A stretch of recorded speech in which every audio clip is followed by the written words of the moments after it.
Good morning, everyone. Welcome to our Art in Active Transportation webinar.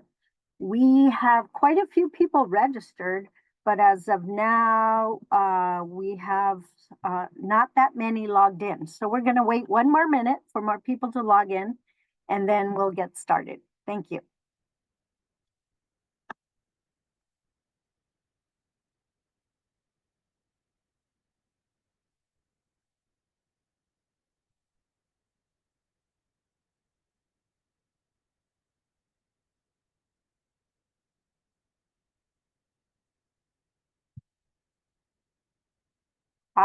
It really jumped up.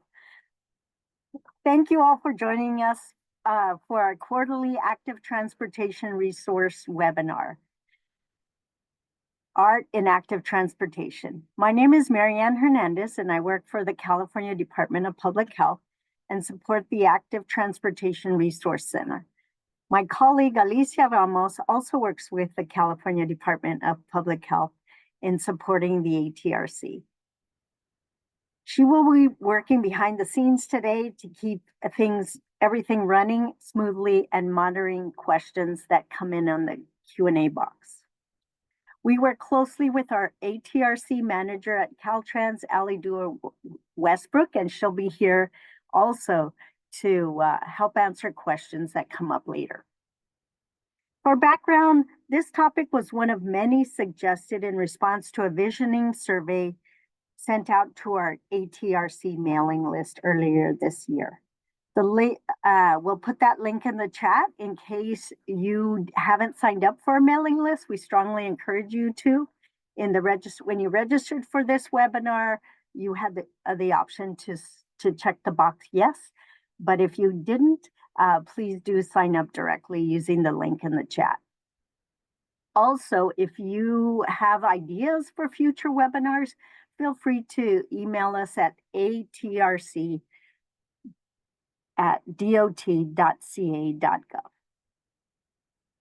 Art in communities gives us a sense of place and makes our walking and biking experience all that much more enjoyable. Our expert speakers today will share with you, our expert speakers today will share how art has been used to connect with community and enhance equity. They will also provide an overview of the process for installing art on state-owned roads and how to connect with your local art councils and artists. I'll give you specific introductions for each speakers before their presentations. As you can see, our first speaker is Ben Stone, and then Randy Bowman, Corby Kilmer, and Jennifer Lane. So you'll get a different perspective from each of our speakers. Randy Bowman is different in that he's going to talk about an active transportation program project that he's managing. Our objectives for the webinar are to learn why art can enhance biking and walking. The second objective is learn about the requirements for implementing art installations on your infrastructure projects. Learn the value of collaborating with artists and art organizations. And these are our logistics. I want to make sure everybody can see my slide. Thumbs up, Alicia. Okay, perfect.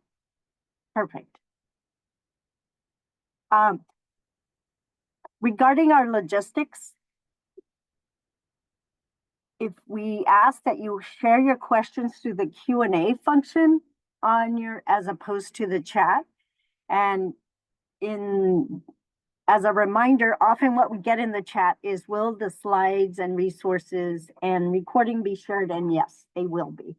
And then after the webinar is over, you'll get an automatic Zoom pop-up for a short survey. So we ask that you please complete that. All right, without further ado, our first speaker is Ben Stone. He's the Director of Design and Creative Placemaking for the National Arts Council. He oversees the Mayor's Institute on City Design, the Citizens Institute for Rural Design, and the Creative Placemaking Technical Assistance Program. Previously, he worked as Smart Growth America's Director of Arts and Culture, leading the advocacy organization's efforts to integrate the arts into neighborhood revitalization, equitable community development, and transportation planning and design. At Smart Growth America, he worked closely with advocates and local, state, regional, and federal programs. Without further ado, Ben, if you could share your slides. Thank you. Sure thing. Hi, everyone. I will just talk for a minute while I attempt to share this correctly. It's great to be back virtually back, I should say, in California. I lived in the Bay Area for a number of years in East Bay, moved away back to the East Coast about a year ago. Could I have someone give me a thumbs up or just say everything looks good if you can see my slides? Looks good. Okay, great. I have given presentations where at the end people have told me they couldn't see any of my slides. Always good to check at the beginning.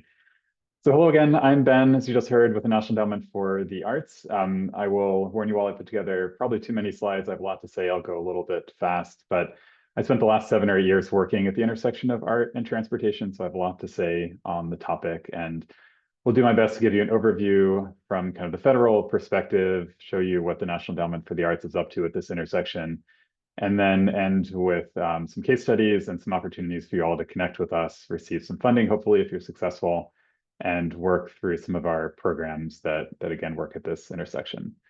So I imagine many of you are familiar with the National Endowment for the Arts, but just in case you're not, we are the federal arts agency. We're the largest funder of the arts and design and creativity across the country, at least in terms of our geographic reach and number of grants that we give out.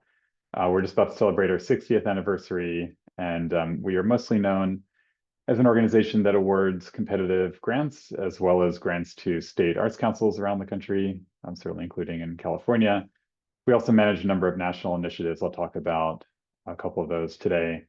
We conduct and fund external research on the arts to prove the benefit of working in the way that we're going to discuss today, as well as other ways. And then we offer a number of free resources through a magazine, podcasts, blogs, and other resources on our site. And I'll share some links for those in just a minute.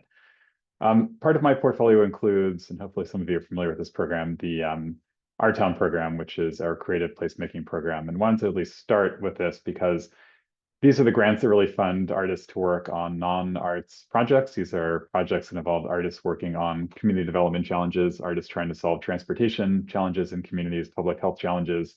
They require a partnership between a local government and a nonprofit, recognizing that through those kinds of partnerships, as often unusual or unexpected partnerships, creative ideas are generated and problems are solved in ways they wouldn't be solved otherwise. And we often talk about the work that's done by artists in this program, working this kind of way through these 5 categories. I won't go through all of them, but we find that working with artists on, yes, transportation projects, but also on public safety projects, housing projects, et cetera, can be really successful in energizing people who might not be motivated to show up to meetings by providing something more exciting and tangible than the kind of standard Tuesday night basement meeting.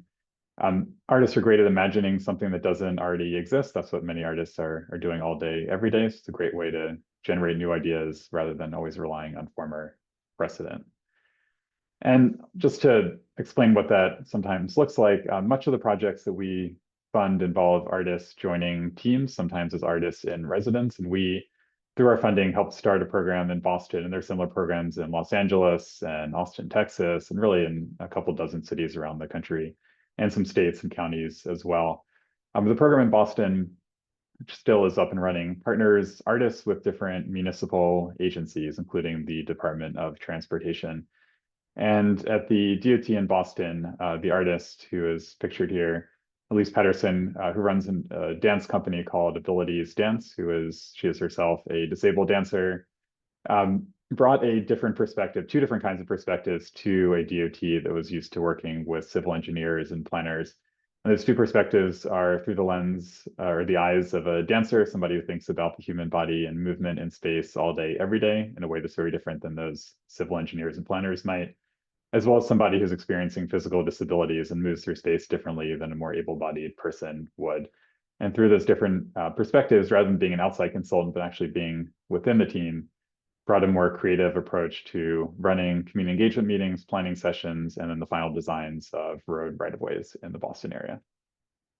A more local example for all of you in California is the project I worked on before joining the NEA, but it was in fact funded through a number of grants from the NEA in Mariposa, California, in the Sierra foothills, a community that this is not atypical in some of the rural places I've worked, very close to some of the most incredible outdoor recreational opportunities in the country, pretty close to Yosemite, but itself is one of the least healthy by most metrics you could use communities in the state of California. And that's because there aren't really easily accessible recreational opportunities within the town of Mariposa, which is pictured there on the right side of the screen. And so the team I worked with was developing and now has developed a trail system starting in the town and then extending eventually, if everything goes according to plan, the 43 miles, I believe it is, into Yosemite National Park. And this is adjacent to the main street, something that is rather accessible and connected to the places where people actually live. They don't have to get in their cars and drive a long period of time to get to actually recreate. And because artists were involved in this project, this is not just an active transportation project. This is a project that is attempting to kill multiple birds with the one stone of the trail. And the Arts Council there partnered with the native community, the Miwok tribe, to try to basically portray the community in a different sort of way. There's this funny thing that I found in my time living in California. The gold rush lasted, I think, 8 or 9 years, but so many towns in the Sierra foothills visually present themselves as being stuck during that period. But there were people living in those communities for thousands of years, and now people have been living in them for many, many decades after. So this is really just a little snapshot that's been frozen in time. And through public art that's now located along the trail, the inhabitants from before the gold rush who are still there now, the Miwok tribe, their own crafts and basket weaving practices have been memorialized in this trail. And there's always a funny image to show. This was during a very tough summer during the early days of the pandemic and during many wildfires. So that's why the sky is that color and there are masks everywhere, but still successful project despite those challenges. Switching gears a little bit, my team also oversees the Citizens Institute on Rural Design. I'll show or share a link for that later. We're gonna have an open call for communities to apply early next year, so just coming up in the next few months. CIRD, as we call it, CIRD, Citizens Institute on Rural Design, is a program that doesn't really provide funding, but provides pro bono design support to help communities get projects up and running. And the program's been around for a few decades. I had to jot down all the communities we've worked in California because some of them go back more than 20 years. Ione, Reedley, Bishop, Cedarville, Wairika are the ones we've worked in. I think Reedley was more than 20 years ago. Wairika we've been working with just in the last few months. So, but as you can see from this map, we've been working in communities all over the country. The darker dots here are kind of a peer learning cohort, folks that learn from one another and get together once a year. And the lighter color are communities we actually visit with the design team and run workshops to solve challenges, like this one in Keene, New Hampshire, going all the way to the other side of the country. A historic New England town that has a beautiful main street that's still fairly intact. You can maybe see it in the middle of your screen there. It's I don't know if my cursor will show up, but the tree-lined area right here that is highlighted in green. Not atypical for rural communities to have a beautifully well-designed main street with intact commercial buildings in place, good street tree plantings, but then rather dangerous paths to actually get to that wonderful environment. So if you're actually getting there, it makes more sense to drive because walking means you have to cross over lots of surface parking lots in places where cars are definitely dominating. So the design team working with a team of visual artists in Keene, New Hampshire, got together over a few days and developed a really simple plan. This is a program that recognizes that working in rural communities, coming up with a multi-million-dollar plan is not always the best approach, but sometimes the quick and cheap, simple approach involving paint and simple materials makes a lot more sense. To try to transform some of those parking lots and places where pathways into this nice environment were in conflict with the cars and parking like you see on the screen here. So that's before, and this is what was proposed. This is just from last year, so it hasn't actually been built yet, but a rather simple shade structure and snow structure that can be used for different kinds of festivals and activities when cars are not parked there. Switching gears, again, I mentioned I think in my bio was mentioned I was with Smart Growth America and Transportation for America for a number of years, working at the intersection of arts, culture, and transportation. I co-wrote this field scan, which I encourage you all to look at, and I can share a link about that later. And again, I shared some of this at the beginning. We really looked at all the ways in which artists are working and supporting transportation projects. I came up with a lot of different ways to describe this and some nice animated GIFs that actually sometimes work in PowerPoint presentations. I touched on this one a little bit, generating creative solutions for entrenched transportation problems with this idea that many times in the transportation world, there's a desire and often a need to rely on precedent. You don't, start from scratch to design a bridge each time. You focus on what worked in the past. We know many of our transportation decisions in the past led to lots of problems. So always relying on what was done in the past is not necessarily the best path forward. And then this is an approach that's really been promoted through the Reconnecting Communities federal program, Healing Wounds and Divisions. Artists are often great at thinking about things that existed before transportation infrastructure created scars through communities, and thinking about how to divide the cultures that sometimes have been separated by those highways, rail lines, and other forms of infrastructure. Just a couple more examples, and I will hand things off to our other speakers. So I was in the Bay Area in California working during the early days of the pandemic, as I mentioned, and found that when there was conflicting messaging going out and rapidly changing messaging going out about social distancing and all the complicated things we were intended to do, it was really in conflict with transit, which is, of course, reliant on putting people together in very small enclosed spaces. My hypothesis was that artists would have a lot to contribute to these challenges in terms of messaging and thinking about, again, the human body in space. So we supported about a dozen artists to work with different transit agencies around the country, including the DOT in Pittsburgh, shown on the left there, and then BART in the Bay Area on the right. Working on any number of different projects. And Pittsburgh was really about visualizing social distancing, showing what 6 feet actually looks like at a bus stop and other places around town. And then with BART, focusing on kind of the anti-Asian violence that was really occurring there, kind of uncovering the history of masking in different cultures, and almost a museum-style exhibition on BART about cultural objects related to masking from different cultures represented by communities in the Bay Area. Okay, last example. I know this is real rapid fire, but wanted to give you all some different ideas to start the conversation about how artists show up in transportation projects. So last example, a little bit of left field, is an artist in residence program I helped start with the Washington State Department of Transportation. So an 8,000 person giant bureaucracy responsible for managing, I think, the second largest ferry system in the world, and highways and bridges and lots of major infrastructure across the state of Washington, it looks like. That in many cases. And these artists, this is a very long story, I'll give you the very short version. These artists spent several months working with many of those staff members in the DOT and tried to figure out what they would do and what their creative practice could bring to the mission of the DOT. And found, among other things, that DOT staff had a lot of turnover. This was a major challenge for the agency. Staff would often leave for the private sector. People sometimes didn't feel like they could bring their full creative selves to work, and that they were really jumping into projects, and there wasn't a lot of human focused attention in meetings. And so they collected a series of quotes from the interviews they had with staff and created this deck of cards, which you can see 2 quotes on there, taken a little bit out of context, intentionally taken out of context, with the goal that this deck of cards was then used to start off meetings as an icebreaker. So instead of jumping in and saying, okay, how are we going to solve this problem? They instead forced everyone to get out of their heads and think a little bit more expansively about the mission of the DOT, what was on people's minds, brainstorm in a free-form kind of way before then jumping in to tackle a problem, which allow people to approach things from a more creative mind space.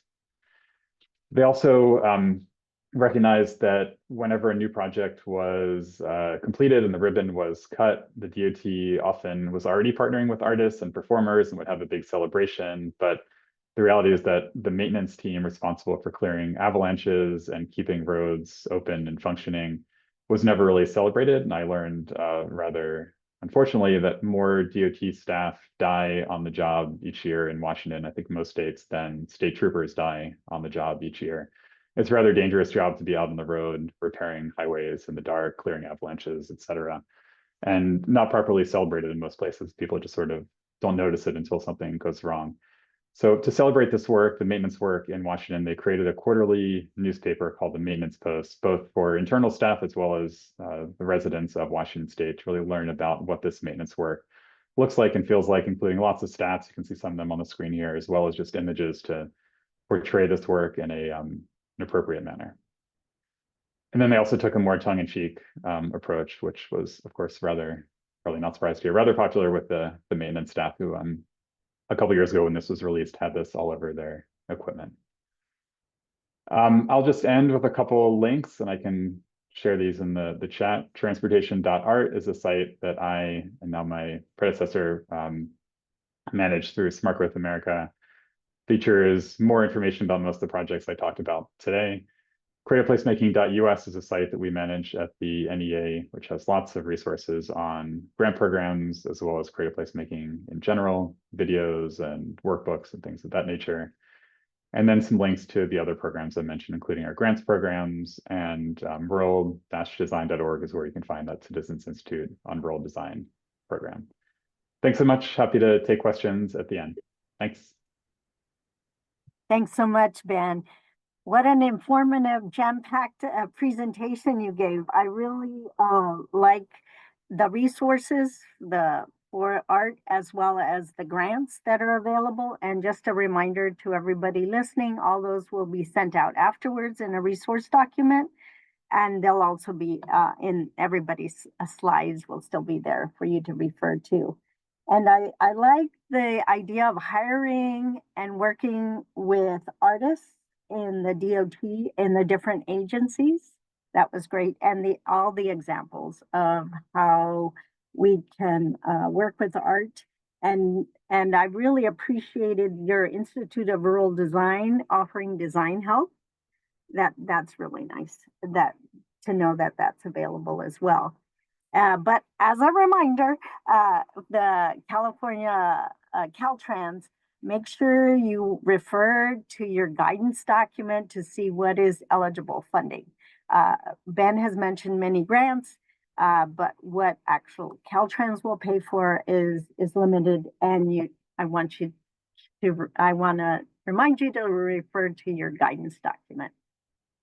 I'd like next to introduce our next speaker.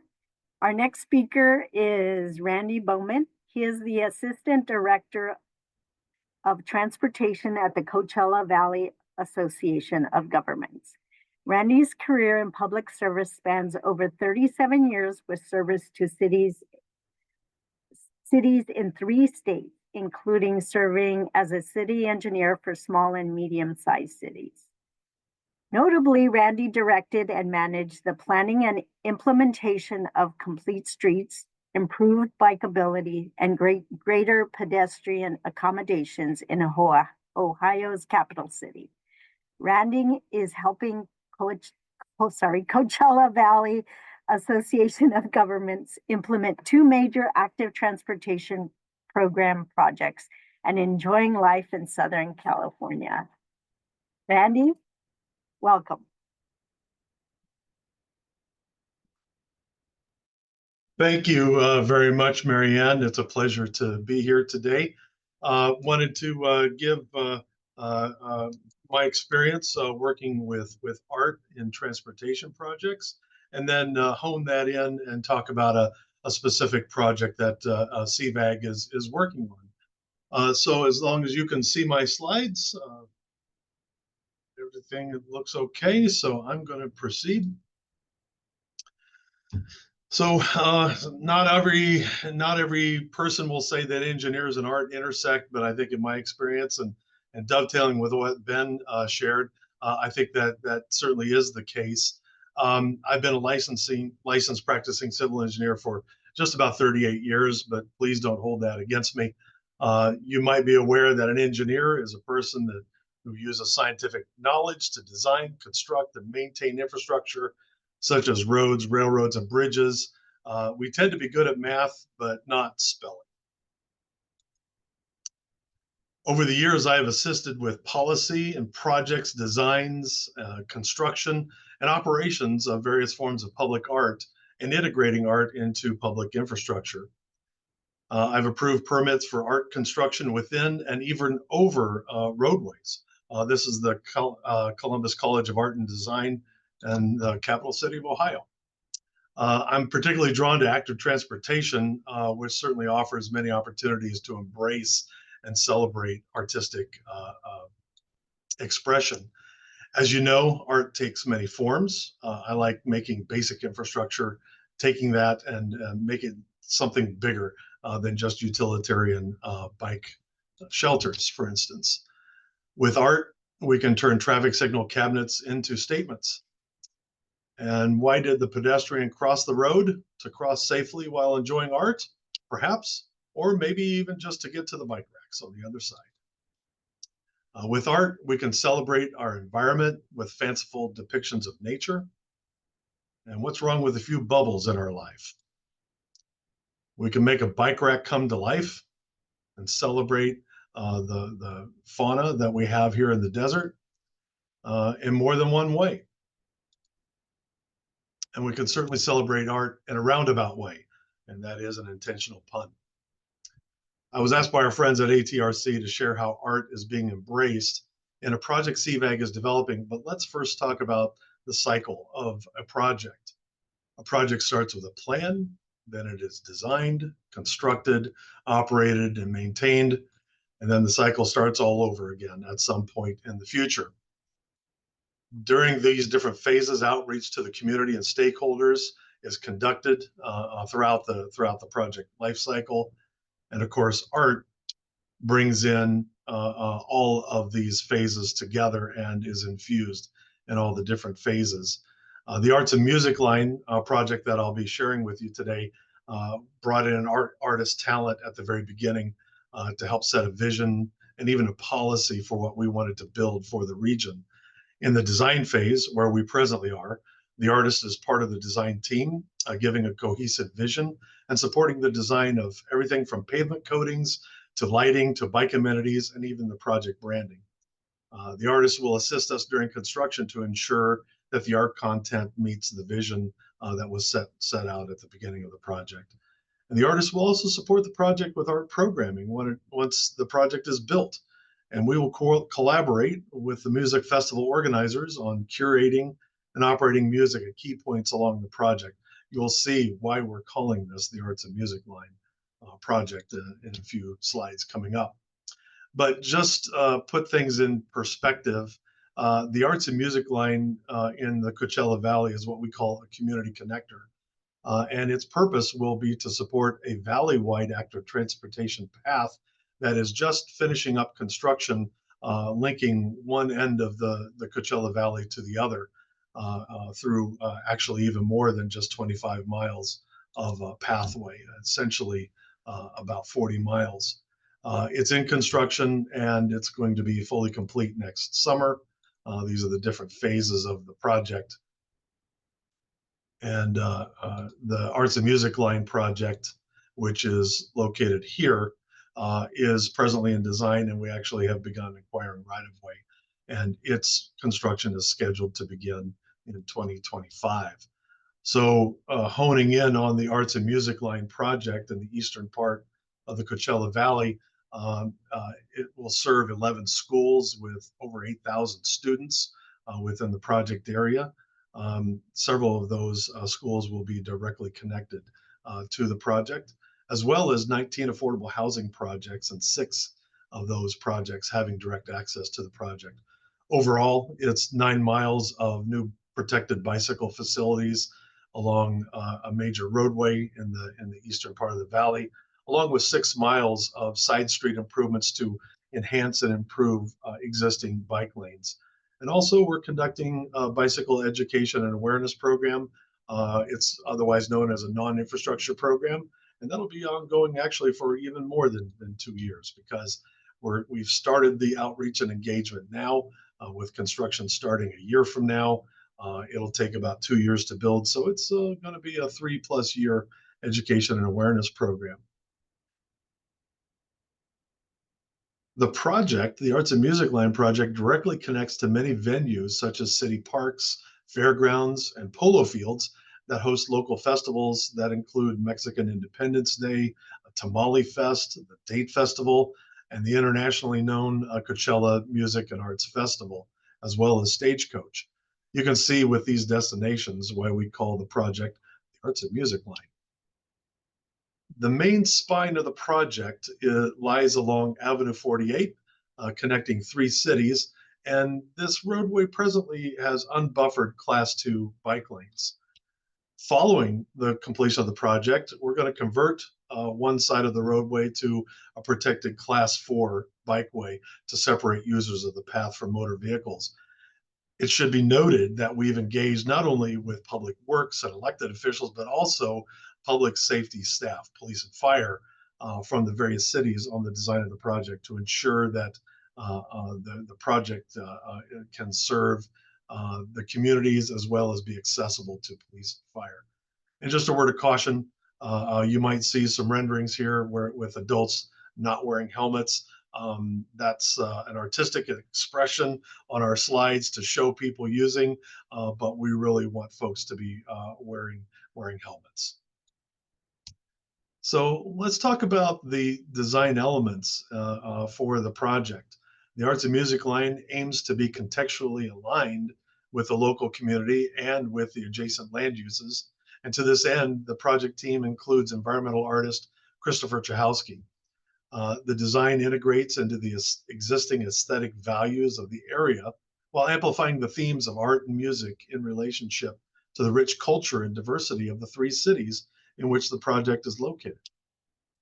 The consistent use of colorful LED and solar powered lighting bring forth a unique visual transformation at night, illuminating sections of the project into immersive artistic environments with high visibility and elevated safety.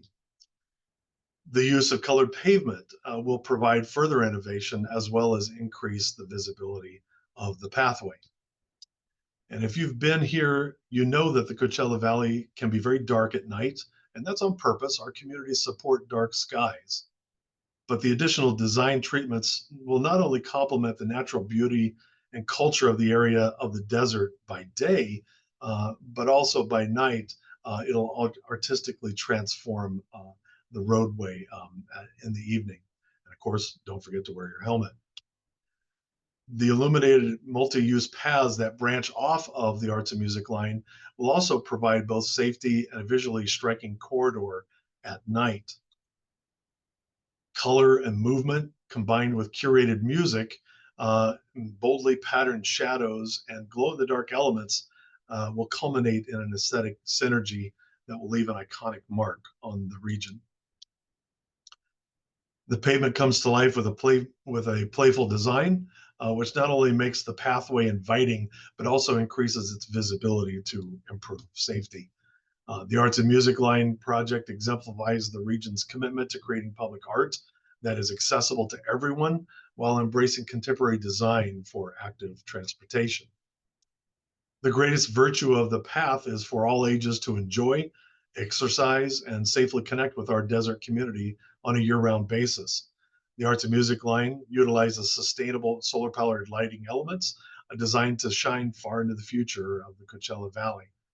The Arts and Music Line also has the potential of evolving into an expanded platform showcasing new acquisitions of art and music generated in partnership with local arts commissions, schools, and the numerous local community events. In this regard, the Arts and Music Line is an entirely new approach to how we can experience travel, exercise, and art. This partnership with local schools means residents in disadvantaged areas will be engaged in the project's artistic features, creating a new destination for people to experience art and music. This creates an opportunity to integrate the project into the school's own arts and music education, which could include career and technical education services and the after-school programs. The community engagement will be further inspired by the opportunities to display the students' own artistic works along the route. And we are very much working on designing the capability to incorporate art from students into the project, such as displaying at this access point here but also programming it and having something that's sustainable with the schools as a partnership. But let's talk about also engagement and non-infrastructure programming. Art and marketing utilizes visual storytelling to communicate complex issues and to evoke emotion and stir people to action. And we, in our consumables for the project, we're elevating equity, diversity, and inclusion in imagery when showing photos or illustrations of people by depicting a range of ages, ethnicities, genders, religions, and physical abilities. We use multilingual text and images that are relevant to the community with which we are interacting. And art is incorporated into project branding concepts and materials like flyers, posters, public signage, tablecloths at events where we are hosting information booths.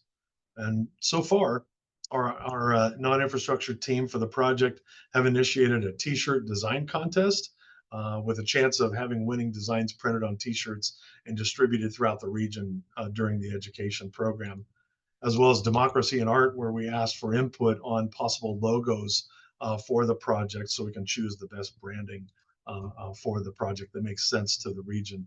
And then lastly, of course, a photo booth opportunity for attendees at pop-up events to have a photo taken with active transportation themed props to express their favorite mode of active transportation. Well, let's talk about dollars for the Arts and Music Line project. The total project cost is currently estimated at $65.5 million. And the total art, that would include the planning, design, and construction, right now is estimated to be about 16% of the total project cost. And that art cost has been broken up into these following different phases. The planning and design certainly is Christopher Chahowski and our design team working together. And then construction, of course, is the contractor's cost to fabricate, install artwork in the project. Funding for operations will come from CVAG, the cities, and likely in-kind contributions from the private sector. And we don't have a number for that at this time. Again, the cost of the project, $65.5 million.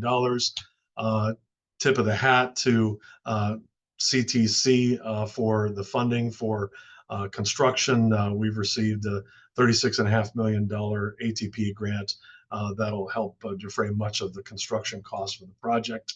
The balance of the cost for the project is borne by CVAG, as well as the three cities that are participating in the project. And I think it's interesting to note the local costs are coming from a variety of sources. CVAG's funding comes from sales tax, and the city funding can certainly come from sales tax, TOT, as well as other sources.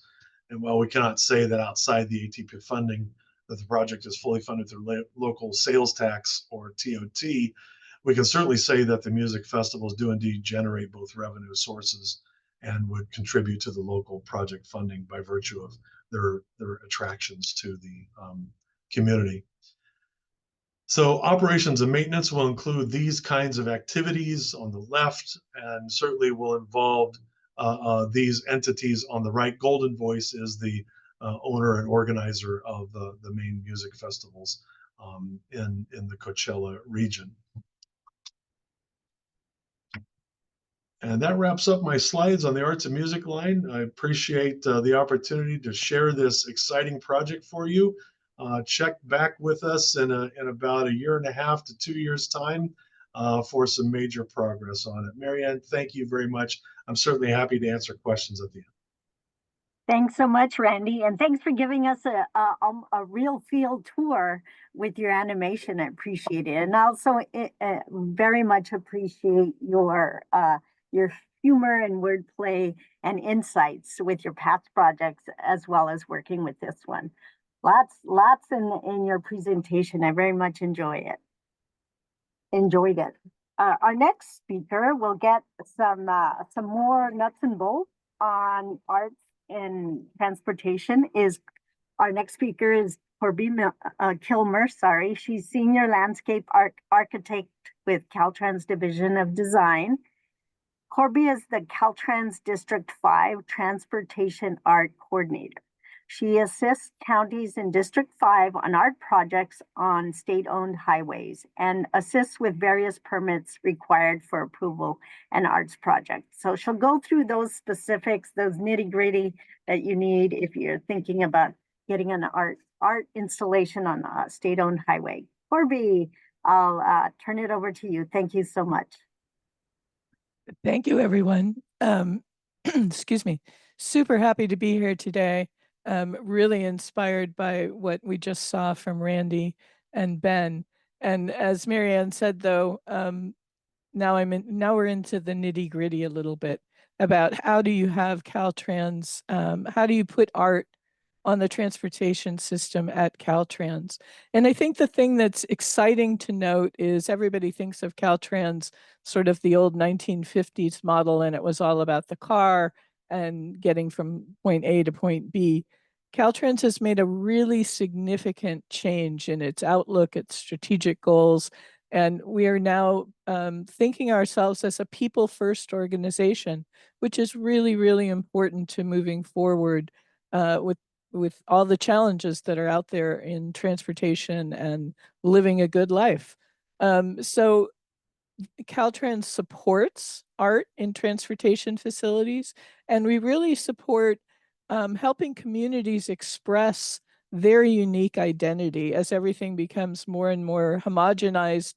Communities are really hungry for finding ways to express how they are unique and different from one community to the next. So how is art incorporated at Caltrans? We have really 3 different ways that I'm going to touch on, but the most important or the primary way that we do that is through an encroachment permit process where a selected artist is funded and sponsored by a local entity, and art is put into the transportation right-of-way that way. The other way it happens is we have in-house design where mostly landscape architects or others at Caltrans will work collaboratively with the community to incorporate aesthetic treatments into project features. For instance, we have a median barrier here in this slide, and our local staff worked with the community to come up with a design that suited the message they wanted to convey about the place. And then lastly, as somebody mentioned, Clean California has been a really amazing program that's been happening at the state for the last 3 years, but it's pretty unprecedented. For the first time, Caltrans was given the money to actually be the sponsor of artwork rather than having it come from the local side. But I'm going to stick with how do you do it if you're a local agency and you want to put art out into the Caltrans right-of-way. So who can propose an installation? Only a public agency. That's a city, a county, a tribal group, a incorporated town, somebody who is a jurisdiction in the area. We don't work directly with artists. We do work with artists, but the contractual relationship is always between Caltrans and a local entity. What can be proposed? The exciting thing is that transportation art can be graphic work, it can be sculptural, it can be freestanding, it can be placed on Caltrans transportation features. And again, we always want to emphasize that it should express something that is unique about a community, about its environment, its history, or its cultural values.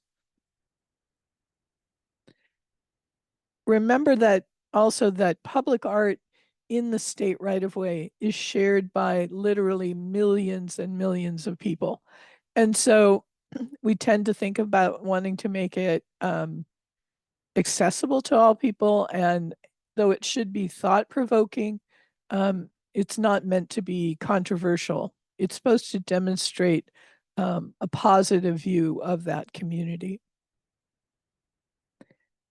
Transportation art is defined at Caltrans in several very specific ways. The first one being that transportation art has a named artist. That means an artist created the artwork, whether they installed it or not, or, you know, how the logistics of getting it on into the right of way can vary, but it's always designed by a named artist.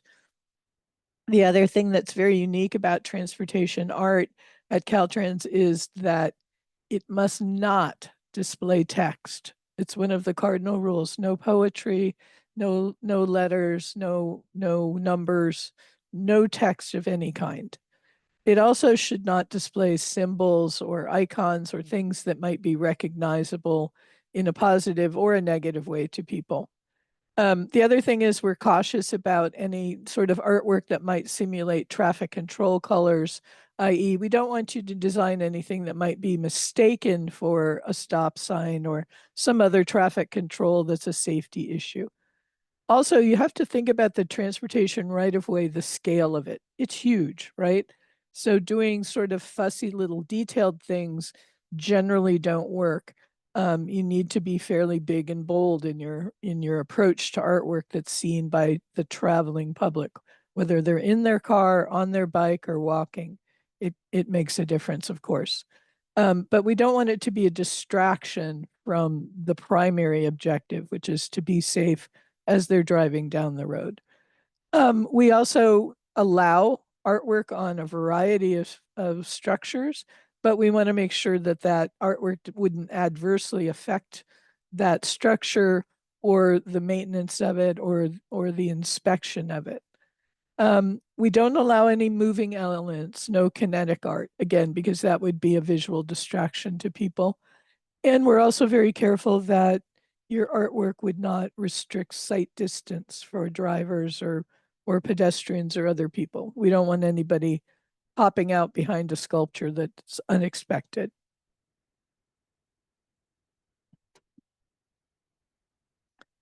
So where can it be located? It can be located anywhere in the Caltrans right-of-way, so long as it meets those parameters of being safe and not distracting. So it can be on retaining walls, sound walls. It can be on bridges, bridge abutments, bridge rails, slope paving, in sidewalks, utility cabinets, fences. It's pretty much unlimited where it can be done, so long as it can be done safely and so long as it's very durable, right? We have to contend with the weather, vandalism, you know, so things that we put out in the Caltrans right away have to be fairly robust. Whether or not we will allow you to put something on a structure is also determined by the health, if you will, of that structure, right? We want to make sure that it's a structure that won't be adversely affected by the artwork placement. The big thing that's really key to transportation art at Caltrans is also who maintains it. So again, I said that a local agency has to be the applicant. The local agency also has to be willing to maintain that artwork. That means they install it, they maintain it, and if it's ever removed, they would restore the structure or whatever it was to its normal state, if you will. And so they always sign a maintenance agreement. Now, that doesn't mean that the local agency couldn't then farm out the maintenance to some other, you know, beautification group or a neighborhood business association or something like that. But contractually, the relationship is always between Caltrans and the local agency for maintenance. You know, and that makes a lot of sense because the agencies, they're never going anywhere. Whereas artists and people change, the agencies are always in place. So what are the steps to approving an artwork installation? The first step is to contract your district transportation art coordinator, i.e. me, and we fill out what's called a TAP. So we're your first point of contact. And we help you develop your concept, your ideas, see what's possible, and we will work with you and your artist to develop a proposal that's going to be successful. We want you to succeed. We want to help you. Can it be done safely? Is it following the rules of the program? And then if it looks like it's a sound concept, we start to fill out what we call the TAP, which is just the transportation art proposal. Marianne wanted me to let you know that there are 12 districts at Caltrans, and each one of them has an art coordinator. And then we have a statewide program coordinator as well. So depending on where you live, your contacts can be found in each district. And this is on our Caltrans Transportation Art website. So Marianne wanted me to show you the TAP. I was dreading putting this slide together because I didn't want anybody to run screaming from the room when they see a government form. But it is the reality of what we need to do to document the process. But it's really not that bad. So we start with a cover sheet that's just basic information. Where is it? Who's the contact information? What's the size of it? Basic things like that. We put a map. We want to put photographs to say what's the existing condition of that facility where there's a proposal. And then we want to show what you're proposing, right? The artwork, the different materials that will be used, how it will integrate with that facility. And this is, again, this form is sort of an iterative process, right? So we'll fill it out a little bit, and then we'll keep adding to it as we go along. Because often you probably don't necessarily know who your artist is, or you don't know who what your concept is going to be. You want to put out a request for qualifications or a request for proposal, which Jennifer will explain a little bit more in detail, that gets some juices flowing. As Randy said, artists come up with amazing things that you've never thought of before. And I want to say to you that one thing I really think, especially with active transportation or solving problems in the transportation system, that community engagement step and that step of procuring an artist is often really almost more important than the final product you arrive at. You will start an amazing dialogue in your community by wildly diverse groups of people who may seem like they have nothing in common, but will often find common ground around the artwork and what they want to express about the place that they live in. And it can heal divides and really catapult your project from something that maybe nobody likes or nobody wants or doesn't even have, just sort of has a lukewarm level of enthusiasm, to something like you just saw that Randy presented that's comprehensive, exciting, and elevating in the community. I often find too that transportation art is a really excellent tool for engaging young people in the process and getting them involved in the way their community is seen. So if once you've gotten your artist and you know what you're going to do more or less, we have a document that we have you fill out, or we have the artist fill out, called the CLAW. And essentially the CLAW is just a copyright waiver, so that when art is created, it becomes the property of the people of the state of California. And we have to make sure that the artist relinquishes the right to that artwork and that image, such that if there's ever a reason that we have to remove it, a bridge gets replaced, a sidewalk gets changed, any of those a wall is moved, that there's no expectation that the artwork will be preserved forever. That's not always possible in Caltrans.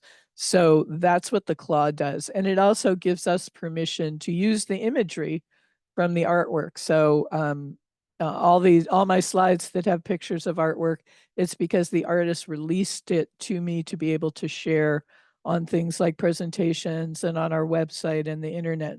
That doesn't mean that Caltrans would ever print calendars and coffee mugs and all that. The artist reserves the right to their image and their artwork. The other thing that's part of the process is when a local agency is putting a project together, they're also going to have some sort of contract with the artist that talks about how they get paid and how the work will progress as the sponsor of the artwork. And that's also a document that we would want a copy of your local agency agreement. So some forms to fill out, no surprise in a bureaucracy. Here's the copyright license. There's a lot of fine print in it, but essentially it's a template that you fill in a few blanks and the artist signs it.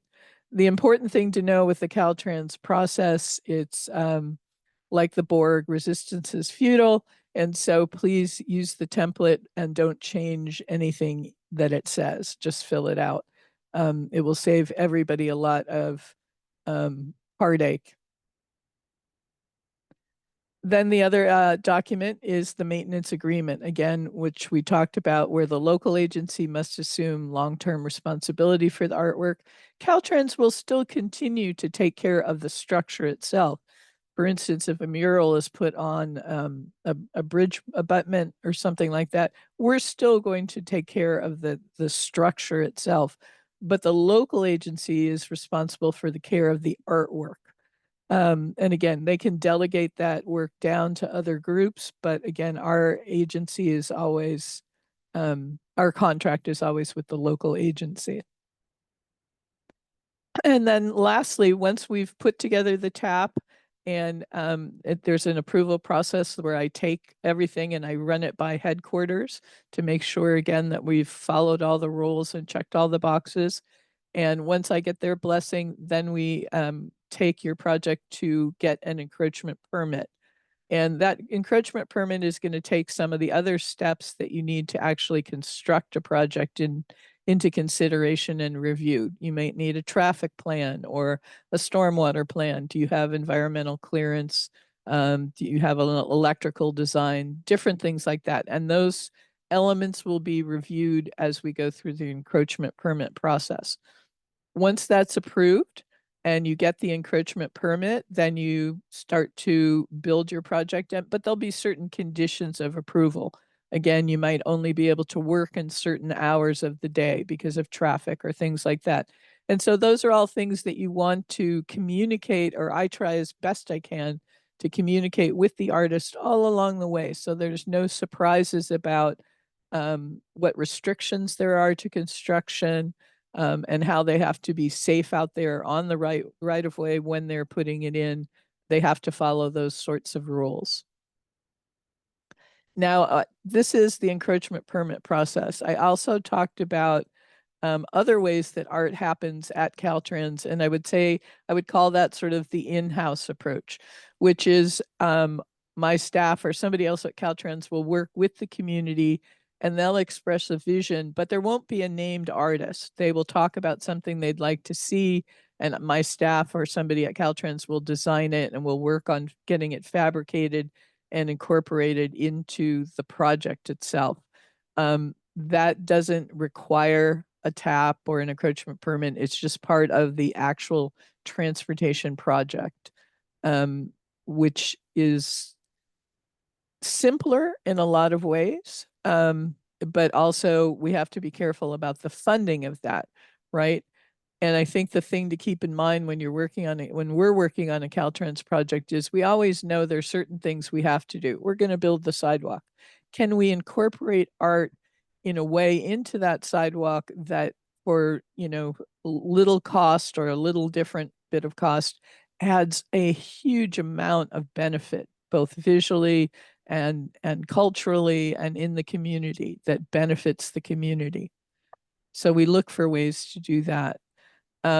Sometimes that, I'm showing you a couple different examples of ways that we work different surfaces. So you've seen murals on walls, you've seen working in the pavement. This is a granite installation at one of our vista points. We have another project we worked on through Clean California. These are metal cutouts attached to some columns. Again, and this really related to the goal of active transportation in this particular community. They had an undercrossing that was sort of dark and shabby and not very inviting. And by fixing the slope paving and brightening it up with paint and doing these installations, it became a whole new experience for people walking, and it helped them connect two sides of town that were divided up to that point. The other thing that Caltrans can do to work with the local community is we can accommodate future art. So we know we're going to build a bridge, we know it's going to have pylons or something like this, and we can create the niches for that future artwork. We maybe lay conduit for lighting or something that then the local agency comes in afterwards and puts in by encroachment permit. So we can provide the canvas, so to speak.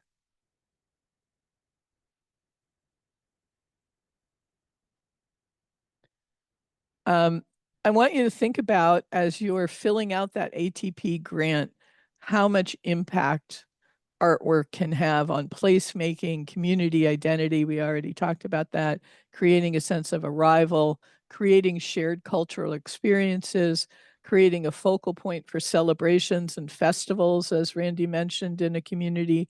And the other things to look at the nexus between reduce stress and anxiety in the environment when you're driving. There really is a sense of peace and calm and interest and emotional uplifting that comes from artwork in the right of way that leads to drivers who are calmer. That's a good thing. You can use artwork to increase neighborhood safety, again, with lighting, with just cleaning up the environment. And you're always, with active transportation, you're always trying to influence that mode choice, right? To get people out of their car and get them walking or biking. And by adding visual interest through art, you're more likely to be successful in that way. You're also highlighting where bikes and pedestrians are active in the system, which makes it safer for them because they're more visible. And now you've put in enhancements that plant the seeds for greater economic prosperity in an area, and that gets built upon by subsequent projects after that.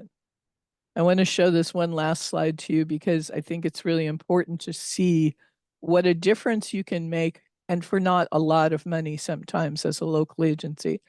You can see in the above slide how derelict this looked. This is what a whole neighborhood looked out at from their living room windows and drove by every day.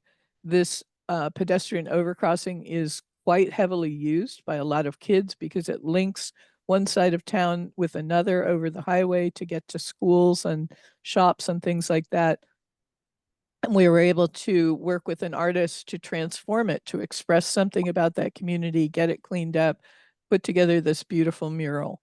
And so I really want to leave you with the idea that how transformative art can be in the right of way and what a difference it could make. And always I'm willing to work with anybody who's interested in doing that sort of thing. So Thanks so much. you. Thank you, Corby. I want to go ahead and introduce our next speaker, Jennifer Lane. Jennifer is a passionate arts advocate who has spent her career increasing arts and cultural equity at the local, regional, and state level. Jennifer serves as executive director of the San Benito County Arts Council, a local arts agency based in Hollister, California. She is a board member and policy chair of California for the Arts, a statewide arts and cultural advocacy organization. Great. Thank you, Jennifer. It looks great. Thank you. Okay, perfect. Thank you so much. First, yes, I'm Jennifer Lane, Executive Director of the San Benito County Arts Council. We are a local arts agency based in Hollister, California. We're just a little bit inland from Santa Cruz and Monterey and south of Santa Clara County. So thank you to the Active Transportation Resource Center for the opportunity to participate in today's webinar. I would like to, let's see, how can I, oh, there we go. Here we go. So a little bit about my organization. We are a private nonprofit that serves as the local arts agency for San Benito County. Our goal generally is to increase arts accessibility and participation throughout the county. And as a rural community and arts organization, we do a lot of direct programming in the schools, arts services to help uplift and support artists working in our communities. And then we also serve as a liaison and coordinator for projects such as Clean California, which I'm about to talk about, that come our way. In case you're wondering, it's great to see so many people on the call throughout the state, but California has a whole network of what we call state local partners that serve as the local partner to our state arts agency, which is the California Arts Council. So you have the California Department of Transportation, Caltrans for transportation issues. We here in California have the California Arts Council. And this network, right now, we're in 54 of 58 counties, but we're working on establishing these local agencies in the remaining 4 counties in California. And so if you're wondering, like, how do I get started? Who do I talk to? We're a small community. We don't have an arts organization in our county or city government. Then I'm sure you have a state local partner arts organization. And there's a link here at the bottom of this slide, which will be shared afterwards, where you can find your representative. So I'm going to, let me just go back for 1 second.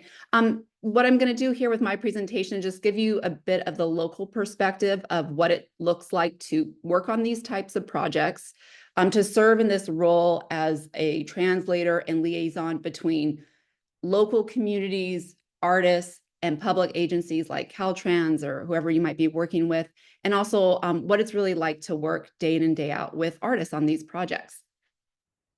Again, coming from a rural community, as I'm sure many of you can relate, we don't have any kind of general fund for the arts or regular allocation for public art programs. So in some cases, we've been able to fund projects through kind of one-time grants. And lo and behold, coming out of COVID, Governor Newsom came up with this idea with his team for a Clean California program, which really was an intention it was a job creations program. So it was like, let's, coming out of the pandemic, help put people to work. And we're going to use artists, which was really key in the language. We're going to use artists to help beautify communities, clean up California's highways and transportation system through these transportation art projects. This was about a $1 billion investment. Corby highlighted a number of projects through her presentation, and I'm going to highlight 2 that we worked on here in San Benito County. What was really key kind of ahead of even starting on these projects was really getting a local feel for what the community wanted to see, what they would relate to, and what kinds of stories and narratives and content and images they would like to see reflected in this artwork. So we, working with Corby, Caltrans District 5, had identified 2 projects in our community. One was in the small town of San Juan Bautista, which is a population of just 2,000 people. And one is in our big city of Hollister here, which is just around 40,000 people. And we as the local agency, we started with a lot of meetings with Corby and her team and decided to launch a community survey for both projects just to get a sense. So we did an online Google form survey, really basic questions like, what kind of colors are people attracted to?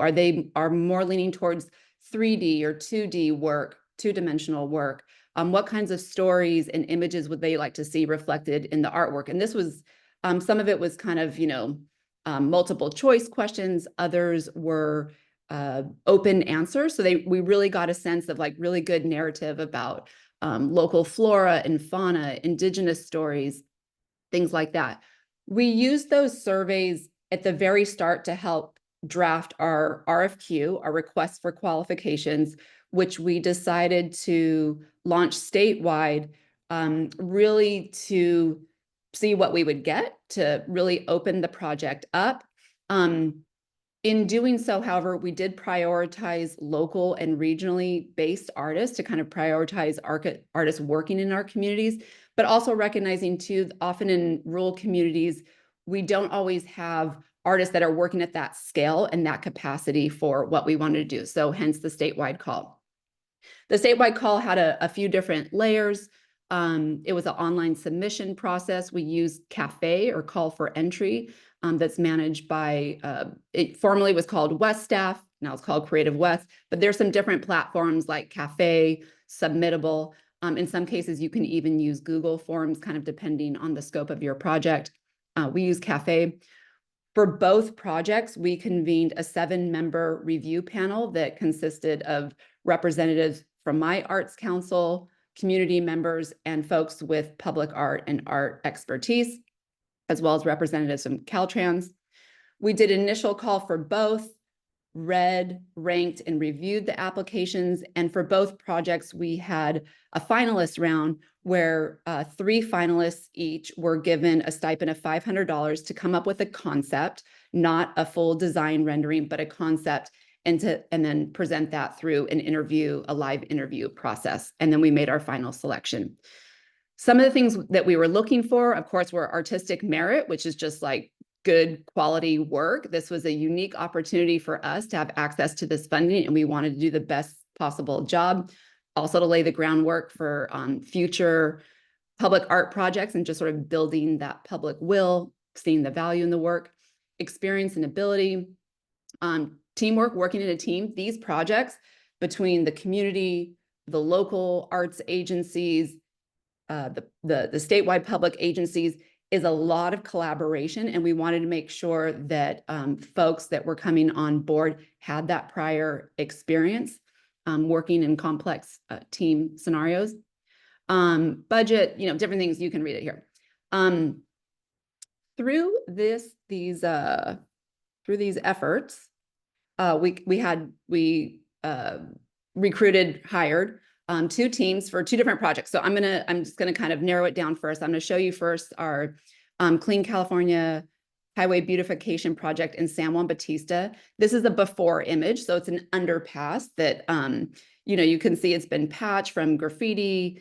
There's a lot of weeds. It's pretty basic. The fence is basic. The overall project budget was a little over $1 million. What was identified in this cleanup effort, beautification effort, was to install some slope paving. There was an area right behind this image that you see that was just dirt. It would rain, it'd get dirty, it'd wash onto the sidewalk. So the idea was to create a new cement slope paving, install drought tolerant plants, new fencing, and then we wanted just to create an incredible, totally immersive mural as part of this project. We hired this fabulous team, Ryan Sarfati and Eric Scottness. They go by their artist name, and Zoo. This was part of sort of their design concept that they came up with the project, and I'll kind of show you what it looks like. What was really important about this project is the emphasis on community engagement. And ultimately, when we got through the RFQ, when we got to the 3 finalists, the 3 finalists were all technically, artistically really gifted. They all had their unique attributes, and any one of them could have done the job. We were particularly interested in Ryan and Eric because of their authentic approach to community engagement. So they came to the interview saying, here's some stuff that we worked on. Here are some ideas we have. They presented this concept of the fabric of life, like this fabric that kind of weaves in these different stories of San Juan Bautista and kind of gets at the essence of the town, its history, its community and people. But they didn't quite say, here's who we're going to feature. This is exactly what it's going to look like. Instead, they said, we're going to come to your community ahead of this project, and we're going to meet with locals. We're going to meet with elders, business owners, and from there, we're going to, elaborate on our concept. And that really appealed to us because we've seen other scenarios too, where, artists have proposed ideas that are just not reflective of our community. And we see that. The community sees that and says, well, that's not really quite us. And we wanted this project to be deeply meaningful. Here's another, okay, well, let me just go back for a sec. So here they are. These are images from El Teatro Campesino. We're so lucky in the little town of San Juan Bautista. We have, the premier Chicano theater company founded by Luis Valdez, director and writer of Zoot Suit, La Bamba, and a number of amazing plays. And so we had to make sure that was included in the mural, of course. Images of folklorico dancers, Hummingbird, which is resonant with the Amamutsun creation stories. And what was also really interesting and unique about this project is they really wanted to bring this fabric of life to life by moving the image from the 2D painted mural into the 3D. So they worked with a fabricator out of New York that created this woven structural piece that you can see on the right here, comes out of the wall and kind of emerges from the slope paving. Here's some more images from our ribbon cutting. All members of the community were invited, from the Rotary Club, City Council, artists that were able to assist on the project. On the right here, we were really lucky to host the California Transportation Commission, the appointed commission to our county back in September 2023. We took a tour to the site, and it was so great to have everyone, really more from the transportation side, see the impact of this mural. And one thing that was really important to me to point out was this whole project, including the slope paving and plants, was budgeted a little over 1 million, whereas the artwork was budgeted at 180,000. And just a little over 10% of the project budget. And I asked the commissioners and members on this tour to imagine that 10% of the project budget not being there and walking under an underpass that maybe had a fresh coat of primer or was just kind of cleaned up, and the plants, but not the mural, and what a different experience that is and had become. So for that extra 10%, you created this whole other space that a local resident described as an outdoor museum, as a really immersive experience that unites the community. Here's another project, similar budget. This one is in Hollister, and we have this stretch of highway that kind of bisects through the town. It's very brown. There's some sound walls, and this was identified for one of the Clean California highway beautification projects. Again, irrigation, plantings, some modification or updates to the sidewalk and pedestrian pathways. This is still a bit in the works. For this, the budget for a sculptural project, which I'll show you in a moment, is around 130,000. And we also were able to secure a little bit of funding to do utility box murals on 5 boxes throughout this corridor. So again, I think you saw this image in one of Corby's slides. Here's the artist James Peterson, based out of Southern California. He created this great concept based in part on the community survey that we had done, and really finding connection between indigenous basket weaving practices and this idea of this woven sculptural basket. And what was really unique about this project is that it is illuminated at night. That element has yet to be installed, which I'll get to, but it is solar powered, illuminated at night, and the light patterns change with the weather patterns. So that is a really exciting element. So it has, the sculpture itself has been installed. You can see it on the left. On the right is an image of the artist James prototyping the lighting design and lighting patterns at his studio in Southern California.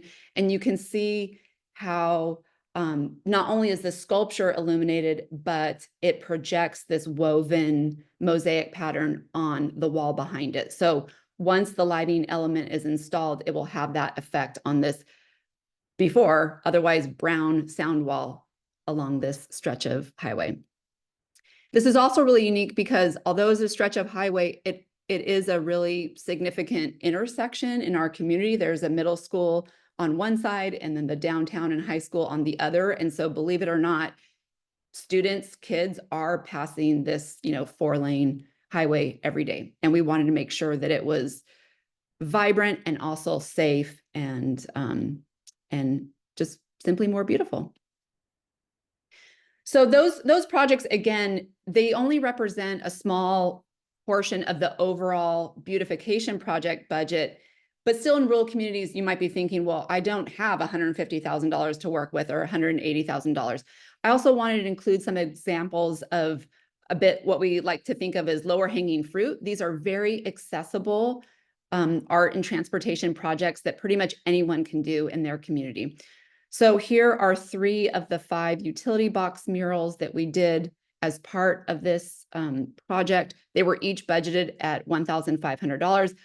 In hindsight, we should have budgeted a little bit more just because of the time it does take. These were also all done by local artists. So it was another way that we don't have artists that are working on large scale sculptures in our community. We're trying to build that capacity through training and networking and that kind of thing. But here's a way that local artists can get directly involved. So here are 3 of the 5 utility boxes, all along this theme of nature. This is a highway too that connects folks from the Bay Area and from other parts of California to the Pinnacles National Park. So we have this theme of like the Pinnacles, agriculture, and nature.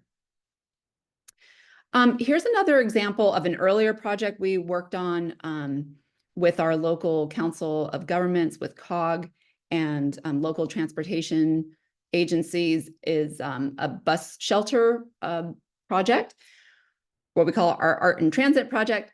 We've worked on a number of campaigns throughout the years, and this is a really great way to kind of bring artists together with folks really working in different fields and sectors in public health, in water and climate. And here we also did one on the census.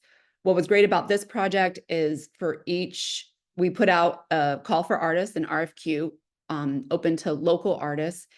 And we were able to work with artists in a digital media. So artists that maybe are not, oil painters or acrylic painters or muralists were able to create images in a digital medium, which we then blew up into posters and installed in bus shelters and inside buses throughout the community. So each poster was in English and Spanish.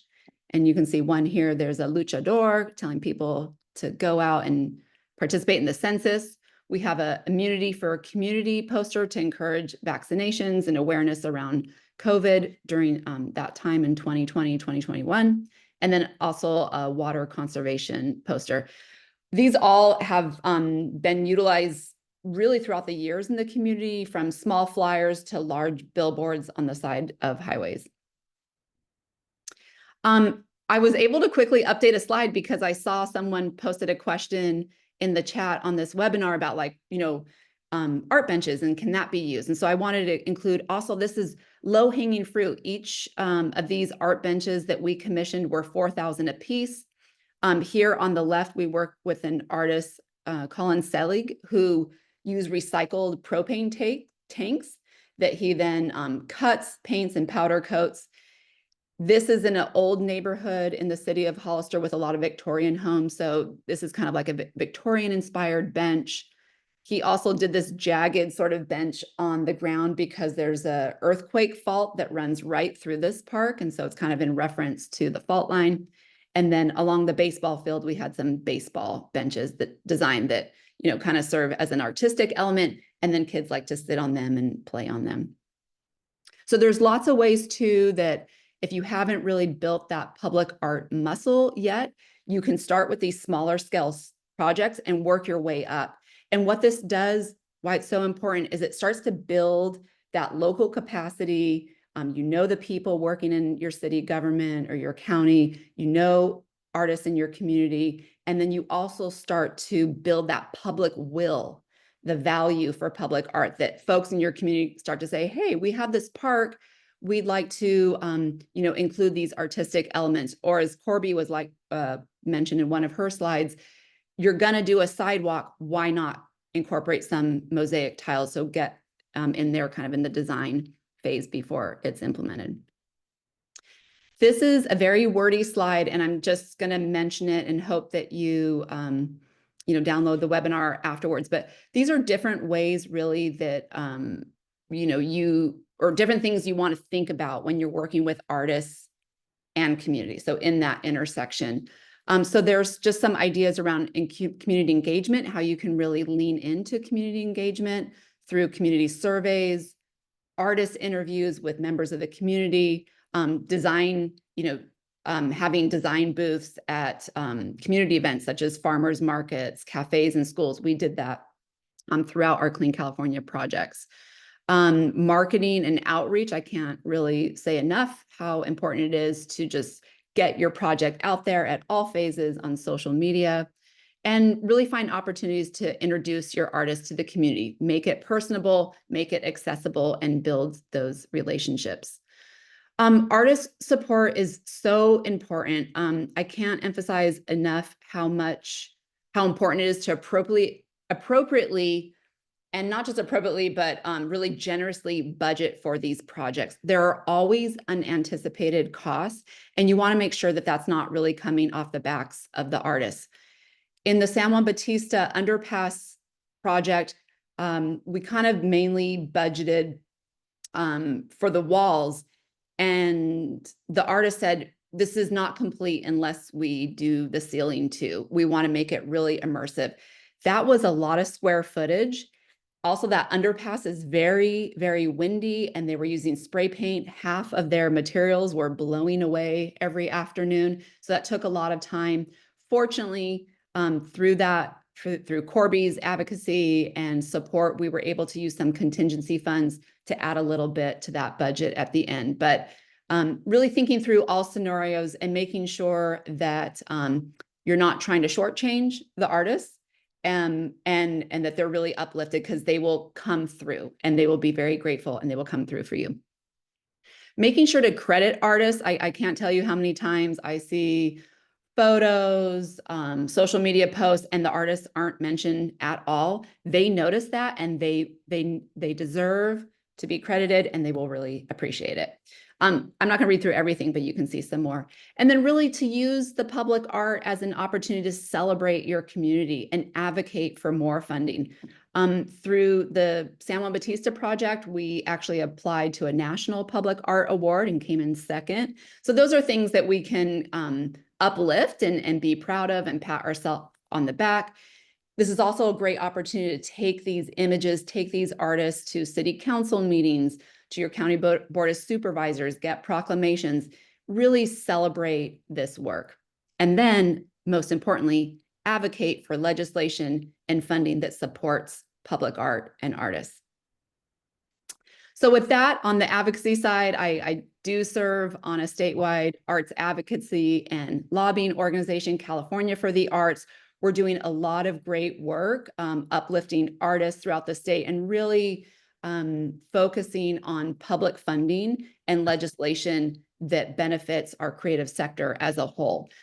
So every year in April, we have Arts, Culture, and Creativity Month. This is, again, a great time to go before your public agencies and really champion the arts and showcase these projects. And then I want to invite you all to our annual Arts and Culture Summit, where that's in Sacramento in April. A lot of the discussion is precisely around these types of projects. So these intersections between art and health, art and transportation, art and community development. You can learn what's happening, not just in your community, but what's happening statewide and get involved in these projects. And of course, Clean California was such an amazing experience, particularly for rural communities in California. So I'll just say for myself, I would love to see a reinvestment in that program. And I'm going to be sure to mention that to my representatives when I'm up in Sacramento in April. So thank you so much. And I'm happy to take questions. Thank you, Jennifer. Our time's up for our webinar, but if some folks want to stick around so we can answer the questions that came in the chat, that would be great. Thank you so much to all our speakers. I will let me just go ahead and go through my slides quickly. And let's see, let me move you here. There we go. Alicia and I mentioned Alicia earlier, she and I split the state for non-infrastructure, which Randy mentioned, the education and encouragement parts of your project. We work to split the state and offer technical assistance. And just thank you for attending. So I did look through the questions, and one question came up that I thought maybe our Caltrans folks or others, other panelists on the call could help answer. In terms of art, how can we make sure it conforms to the manual on uniform traffic control devices, MUTCDs, and FHWA requirements for crosswalks? Can they be colored? Those kinds of things. I know a lot of our presenters showed underpasses and overpasses that had mural art on it, but what about, are there conflicts with all the art? And Randy, your project came up specifically. Yeah, how did that conform to the engineering standards? Well, I think broadly responding to the question, and we appreciate the points and the questions, because these are public ways conveying users of all shapes, sizes, ages, and abilities, and mobility types. We want everybody to be safe when they're using a public roadway or a public facility. Projects of the nature that I described are designed by professional engineers, folks who are trained and skilled and knowledgeable in implementing safe designs, following standards and guidelines that not only are from within the state, but also there's national guidelines that were alluded to, such as FHWA. There's NACTO is a great organization that provides design guidance, as well as Institute for Transportation Engineers. So there's a library of resources that professional engineers use to design roadways, bike lanes, bikeways, sidewalks, etc. And within that space, there is opportunity to incorporate art. But at the end of the day, the professional engineer signs and seals the plans. They are saying that this follows standards and is going to be a project that follows safety requirements. So I think it's important that the team between the artist, the design professional, as well as the client, the public agency most likely that is needing the project to be built, they need to all work together and discuss where there might be conflicts, like at intersections. I think it was alluded to by one of our speakers about making sure we have corner site clearance so that an object does not prevent a motorist or a bicyclist or a pedestrian from seeing around the corner before they, say, cross a street. So it's very important. It's a very good point. But in my experience, there is opportunity to intersect all of those things. Wonderful. Thanks, Randy, for that perspective. Also, someone asked the last question I thought was very good.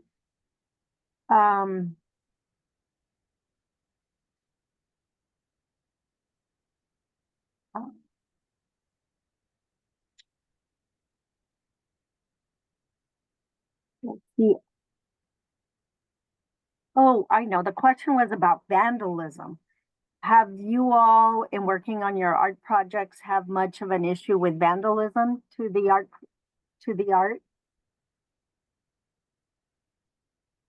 Yeah, I can answer that.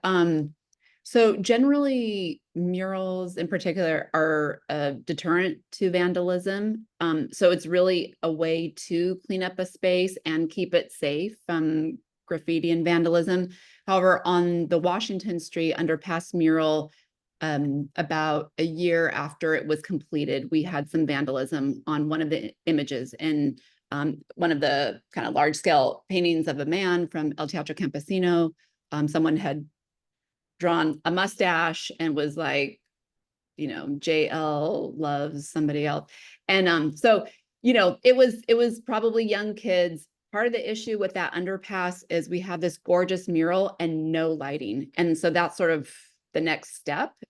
Usually when you do these projects, they're never fully done. So we're working with the city to install lighting so it's illuminated at night and safer at night. But with that, we were able to use local artists. We connected with the original artists, Ryan and Eric, and said, hey, what do you recommend? They recommended some you know, anti-graffiti. Actually, I think they recommended simple green. That's where we started. So we started with that, sort of determining, okay, what is it? Is it paint? Is it spray paint? Is it permanent marker? We started with simple green and we're very gentle, but because these artists who had worked on this mural are located outside of the community, but through their time here in the installation, a number of local artists had worked alongside them. So we were able to connect with a local artist who was able to go and clean the graffiti up. He did a little bit of cleanup and then a little bit of patchwork in close collaboration with the originally commissioned artist. That being said, we have a number of murals throughout our community, and the graffiti and vandalism very, very, very rarely happens, but it's usually the number one question asked by city officials. I want to add to what Down Jennifer add said. some data on that. I'm not sure. I want to add to what Jennifer said, because the artist's process is a really unique opportunity to reach out in ways that maybe Caltrans specifically hasn't done in the past. So on two of our art projects, one I worked up in the area in Salinas, California. Salinas has many challenges. Graffiti is among them. Encampments are a problem. Our artists actually reached out to gang members. I was floored. They had a meeting with them to talk about the art, to try and gain their support and respect for the art. Again, as a longtime bureaucrat, I found that startling, refreshing, and absolutely invaluable to the fact that we've had almost no tags, just one or two in our Salinas murals. The other thing we did, that last slide I showed you where we worked on the pedestrian overcrossing with a lot of kids. Our artists, we did some outreach to the local high schools. And again, to get the kids to buy into the value of the art and its meaning to their community, and to get them to take ownership of it so that they would want to be protective of it rather than wanting to paint mustaches and be a part of it. The other thing that was really unique, you saw in a slide that Ben showed of Chicano Park down in San Diego, which is one of the very first places in the transportation system where art ever happened at Caltrans. The artist that painted that mural on that pedestrian overcrossing is one of the original artists from Chicano Park. He's 80 if he's a day. He's the most lovely person you've ever met, and is passionate about reaching out to kids and people who are disenfranchised from our systems and trying to pull them in a meaningful way into these community activities, into civic life through art. Again, these are the kind of intangible benefits to art that I really want people to take away from this meeting, because it's not just the sprinkle on a cupcake. It is the heart and soul of a community, and its expression and its feeling of uniqueness and its feeling of pride. And when they live in an area that looks derelict and blighted, they feel that way, right? And art can empower people to take back their public spaces and make them beautiful and livable and meaningful, and that adds to their economic prosperity and everything else. So yeah, is vandalism an issue? It's always going to be an issue. We do try and make sure that all our projects include, you know, anti-graffiti coatings, that they're as tough, the materials are as tough as anything. You know, we've had various projects where we've said, take a blowtorch to this. This is going to melt, right? And the artist then saw vulnerabilities in their artwork and made it stronger. did things to combat the idea that it's out in a public realm, often in very isolated places where mischief is likely to happen. So again, when you bring these problems to the artists, they don't shirk away. They hit the ground running with new ideas, again, that you might not have thought of, that again and again make these projects more and more successful.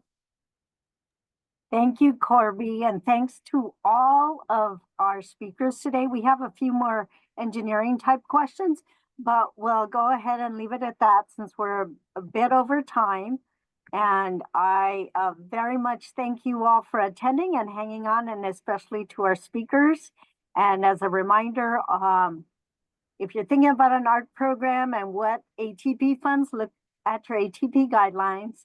The resources that were presented in the various presentations, as well as other funding resources, will be in a resource document. The video, as well as the slides, will be sent out to everybody who registered. So thank you so much.